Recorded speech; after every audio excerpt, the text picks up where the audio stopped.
Hey guys, yes, this is day number 2 for me now. As you can see, I'm in different clothing than I was the other day. Um, and what I was doing again was clearing out my little walkway. So between um, cutting the weeping willow tree back and then doing what, almost 1.5 rows here, that was about an hour's worth of work. Just so that you guys have like some kind of context, it's probably about anywhere from about 45 minutes to an hour's worth of work. I want to say it's probably closer to 45 minutes. So it's not like you got to do a whole great deal of work every single week or even every month. It's just every so often you're going to spend at least an hour or two, depending on how big your garden is. Now my garden's pretty big, and this is only one section. So the bigger your garden, the more time you're going to spend, of course, weeding.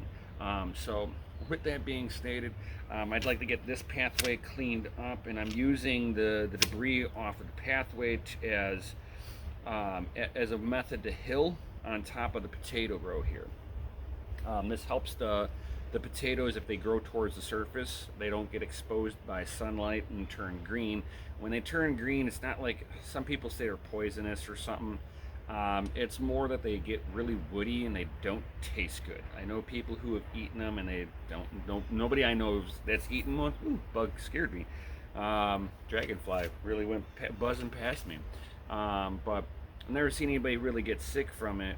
Not saying that you can't, but I definitely want to hill the potatoes up here, and it will help them out dramatically. So let's go ahead and get up after it.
All right, so just like that, it's like, you know, an hour and a half's worth of time to do the weeping willow tree and cleaning out 3 pathways, taking some of the debris that I was cleaning out of the pathways and hilling them onto the potatoes to protect those.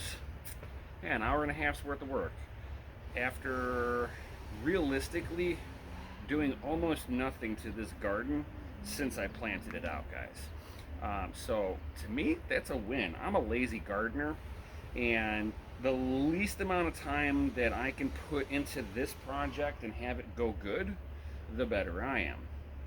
Um, I would suggest all of you guys to kind of figure out a similar methodology. This way, it's not so hands-on, especially if you're just starting off. Growing in a high labor-intensive way will discourage you very quickly. So we want things to be as simple as possible. Whether you're just growing in a little container on your back patio, in a windowsill, We want the easiest methods possible. I have drip irrigation here, so that if we go through a drought, I just got to come out here and hook up a hose. Super simple back here. We want to keep everything as simple as possible, but very productive. So, as you see, hour and a half's worth of work, we're good to go. So I've got one more section of garden in the back.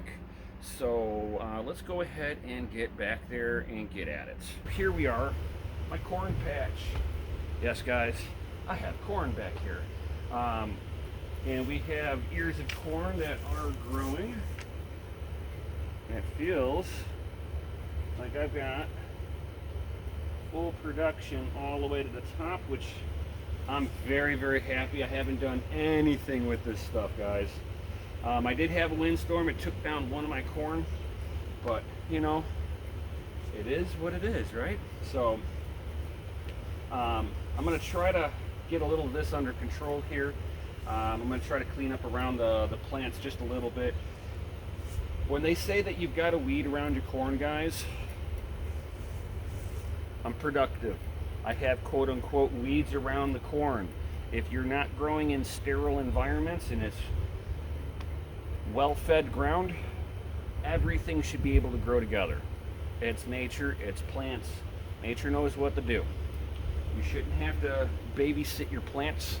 If you're babysitting your plants, something's going wrong. I'm just going to say that right off the gate. Something is wrong if you have to babysit.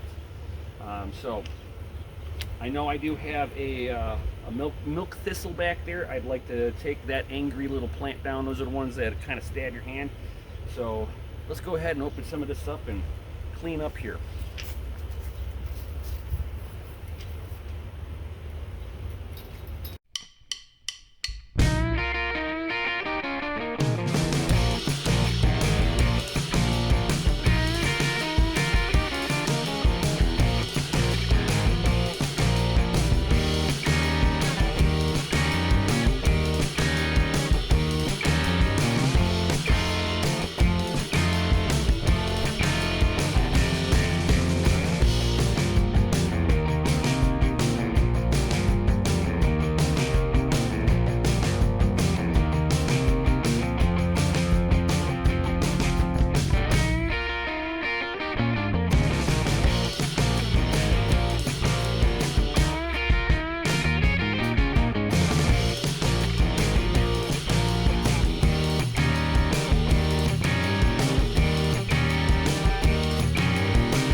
That was a little bit of work.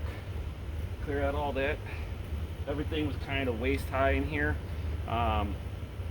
Opening up the airflow underneath the plants will help out with any kind of soil pathogens and just excess moisture if the plants don't like a lot of wet roots, removing some of the stuff right around the base of the plant to allow the soil to dry out a little more does help out.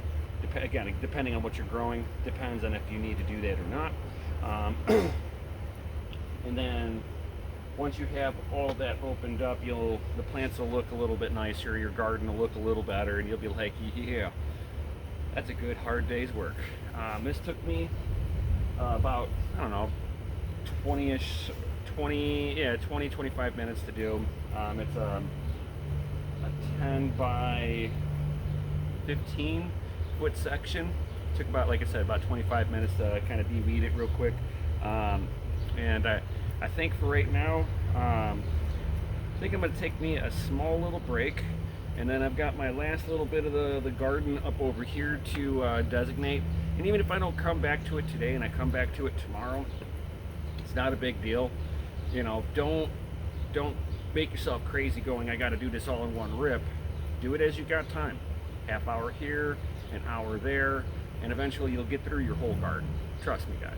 That's like a pro tip right there. Do not stress out if you don't get everything done in one day.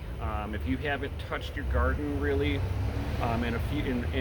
since you started growing, figure you've got, you know, especially if you get a garden as big as mine, you're gonna have anywhere from, depending on how you set up, if you got, you know, weed barriers down and stuff like that, you know, you're going to have anywhere from about a couple of hours to up to about 5 hours. So of course, you know, break it over the course of a couple of weekends and just pick at it. It makes it a little bit more enjoyable, and it doesn't seem so much like a chore when you're like, oh, I can get back to that. It's not a problem. Why? Because it's not really a problem at the end of the day. Nature will grow just the same with or without you. It's just a matter of, do you have a chaos garden, or does it look tidy and neat? And, you know, a neater and a tidier garden is a little bit more productive than chaos gardening. But chaos gardening still works. So we'll see if I come back to doing this today, or if I'm gonna extend this over until tomorrow also. Hope you guys are enjoying this. I mean, I've been time-lapsing some of the stuff, and showing you basically what I go through to manage my urban homestead. So definitely smash that lizard like button, subscribe, and all that good stuff, especially if you made it this far.